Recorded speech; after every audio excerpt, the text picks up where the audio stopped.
We are supply chain. We are supply chain. We are supply chain.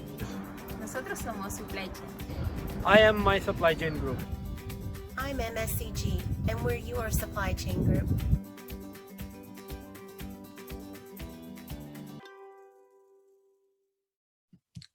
Greetings from my supply chain group, Boutique SAP Consulting. My name is Sandeep Mondkar, and I'm a supply chain solution architect with MSCG. MSCG has successfully designed and deployed supply chain solutions for IBP, AATP, PPDS, TM, EWM for various customers in different industry sectors. In today's video, we'll look at product allocations within S4HANA. Specifically, we'll see how to set it up, what are the moving parts to make it, and how does it interact with your order entry process, and how do we manage allocations. With that being said, let's get started. What you see in front of you are the 5, if not 6 core, functionalities within S4HANA AATP. We have product availability check or PAC. Then you have product allocation or PAL. You have supply protection. You have back order processing. You have alternate based confirmation or rule based, however you want to call it.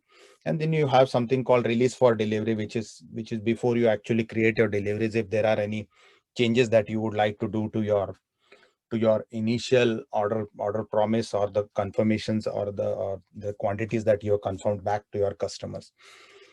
So all these functionalities, they interact with your product availability check. And once we set up once we decide we want to use product allocation, it is called as part of the ATP check.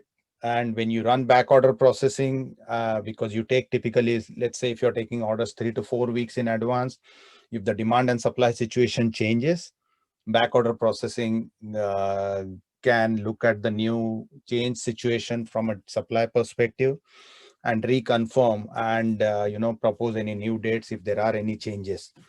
But your product allocation, whatever we use, the rules that we use for product allocation, they are called as part of your back order processing too. So it's just, one set of rules are used across your entire the life cycle of your order, customer promise, or the sales order.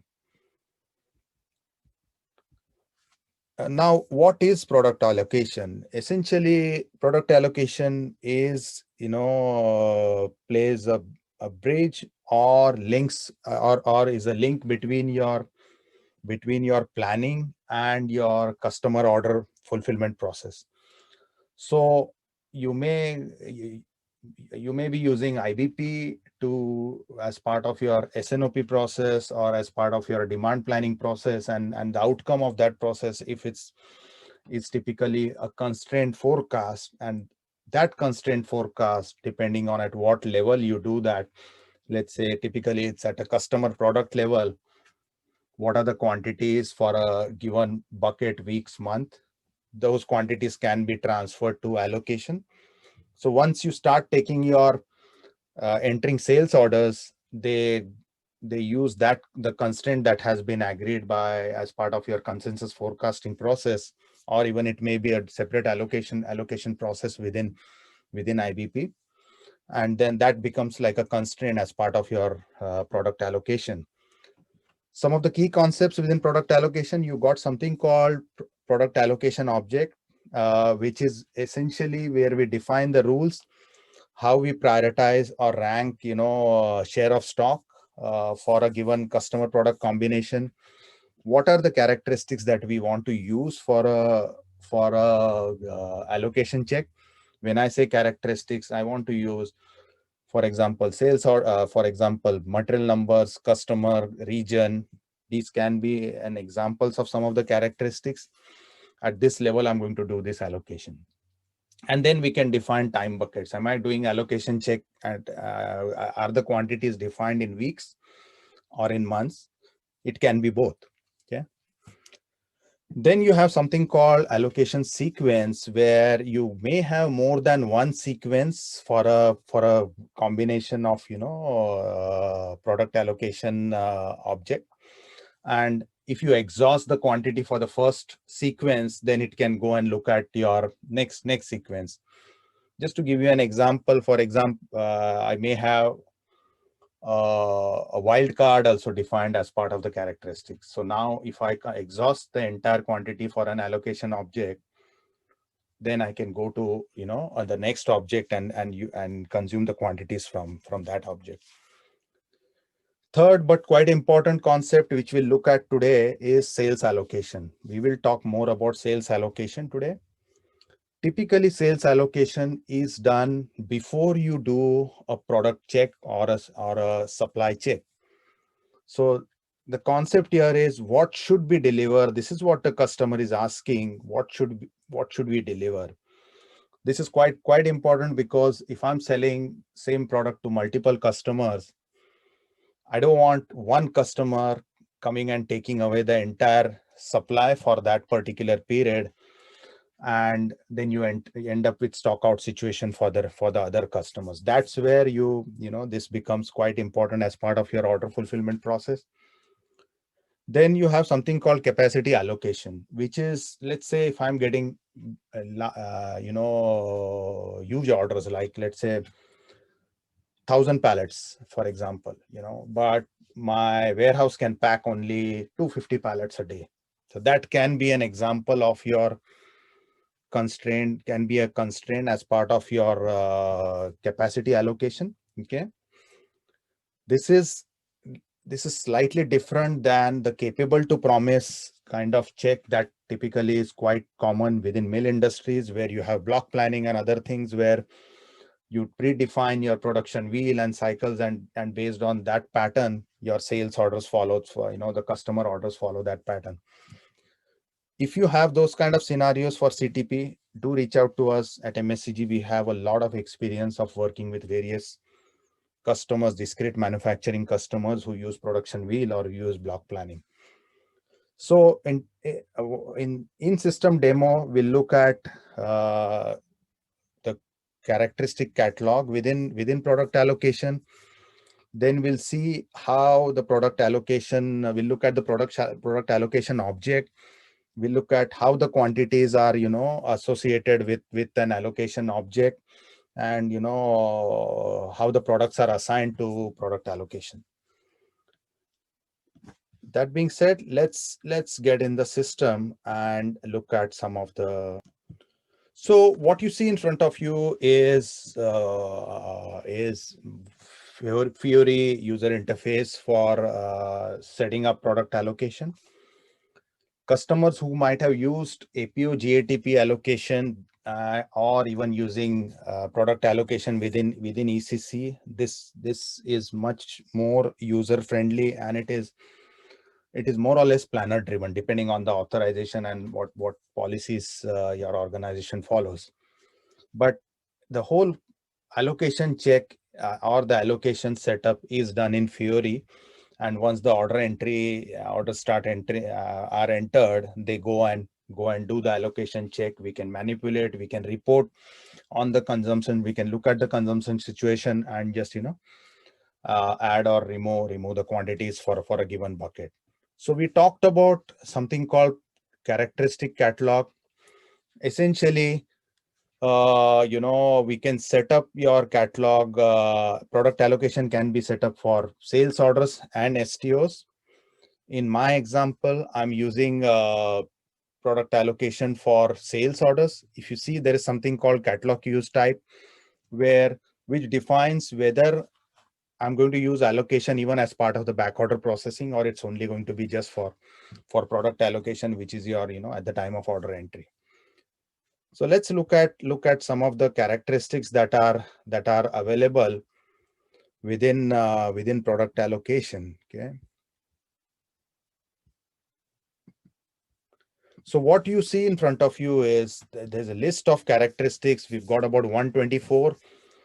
or more characteristics that are available, standard SAP delivered characteristics. You can create more if you want. You can create your own custom characteristics.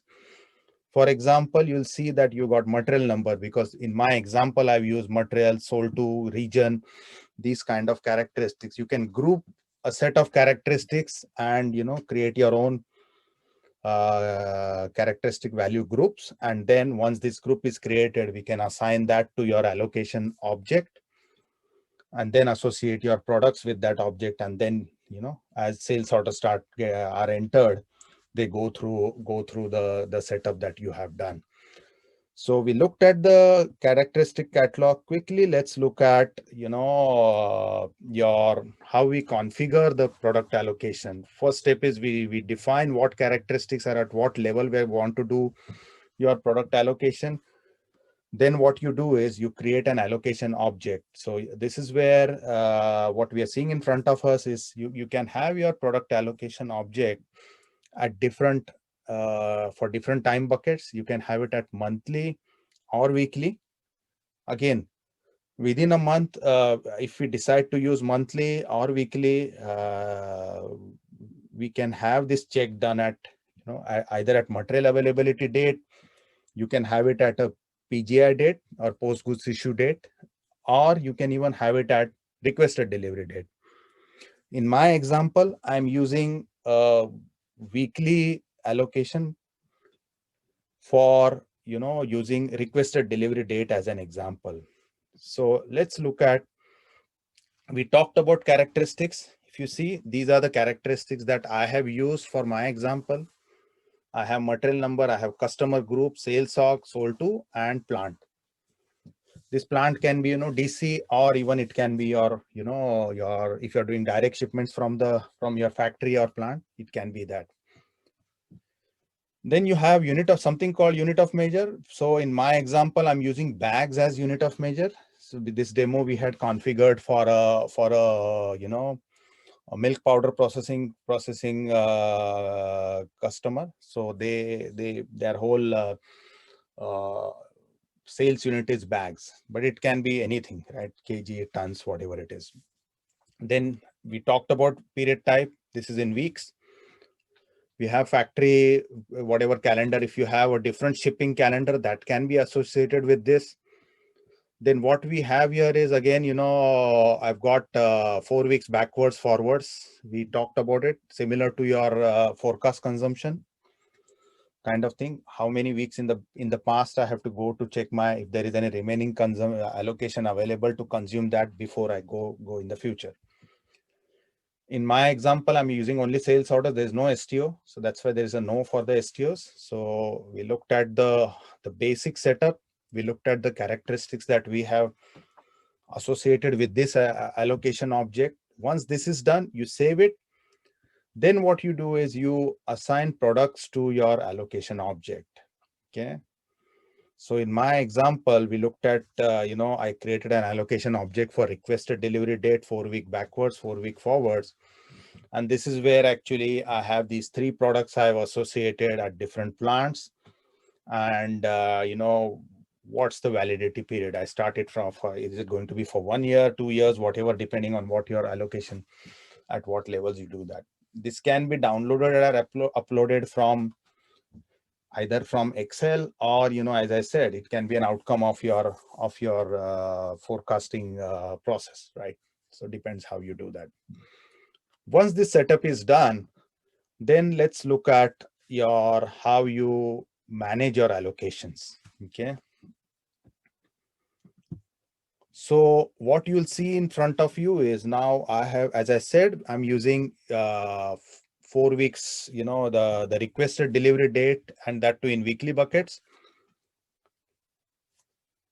What you see here is for different products, we looked at some of the products at what level, the same characteristics that we saw over there, those characteristics should be visible here. Then I have these quantities defined by week. We talked about weekly buckets. And as I said, these quantities can again be loaded from IBP, or, it can be simple spreadsheet upload. So you got pretty good, user interface that can make this automation very quick and user friendly. So in my example, we'll do a sales order, but just to show you how, once you have your allocations, how do you look at consumption? So basically I have got for week of 111, if you see my allocation quantity, it's showing me what is the remaining allocation for that week. You can, as you see, I can see that there is about 200 bags of quantity which is not consumed yet. If I make a change here, right? So if I make this, so I know that the customer is not going to buy more, then that becomes the allocation, and I can save this, and incoming sales orders now will respect. If I get any more orders for that product for that customer, IKEA, it won't confirm. It will just go to the next bucket and confirm in the next bucket when the allocation is available. So as you see, it is quite intuitive to see or to manage the allocations. It's all user driven, so it's quite easy to use and to manage from a planner perspective. Okay, now we'll quickly look at an overall product allocation overview and see how what are the analytics or reporting capabilities for product allocation.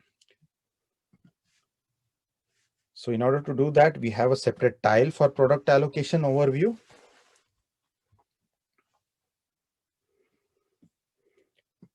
I have created a specific filter. You can have your own filters. This is how, basically when I talk about filter, this is similar to your variants if you're using SAP, depending on, if you're looking at a specific period, you can look at specific period, you can look at multiple materials. So you can create your own filters. If you see, this is where you define your based on the characteristic CVCs or characteristics that we had defined.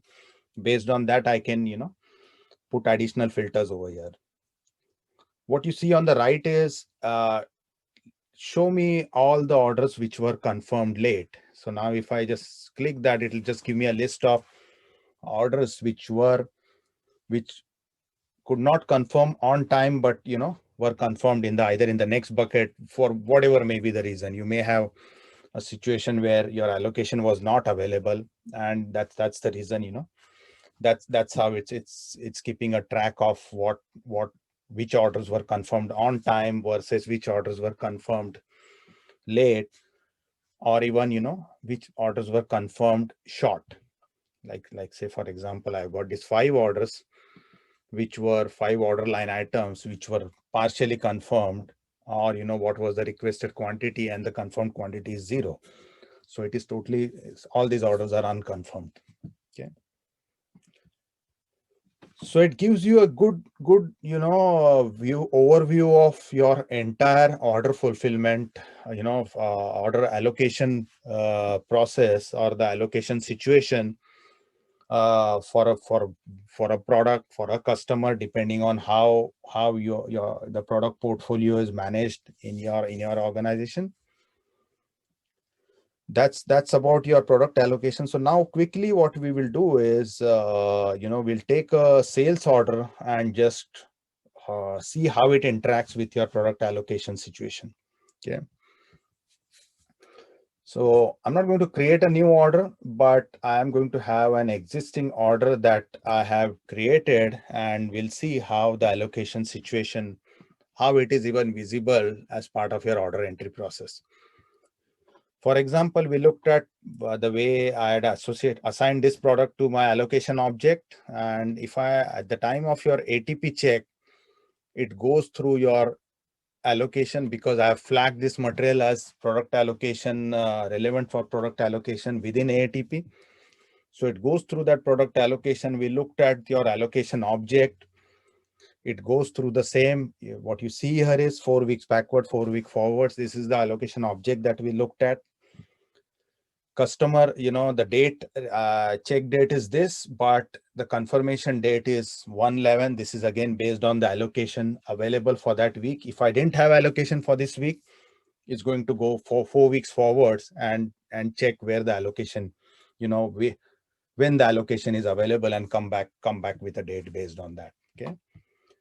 So this is how it interacts as part of your order fulfillment process, or an order entry process, or an ATP check, when you do an ATP check for a customer. So as you see, it's all the use and the ease of use is different than the way the customers have used the either GATP or product allocation within ECC. With that being said, I'll just go back to my last slide within my for my presentation, where what I have left is the link for our my email and my email ID. At the same time, I've left a link to the roadmap. Okay. Thanks everyone. Thanks for watching.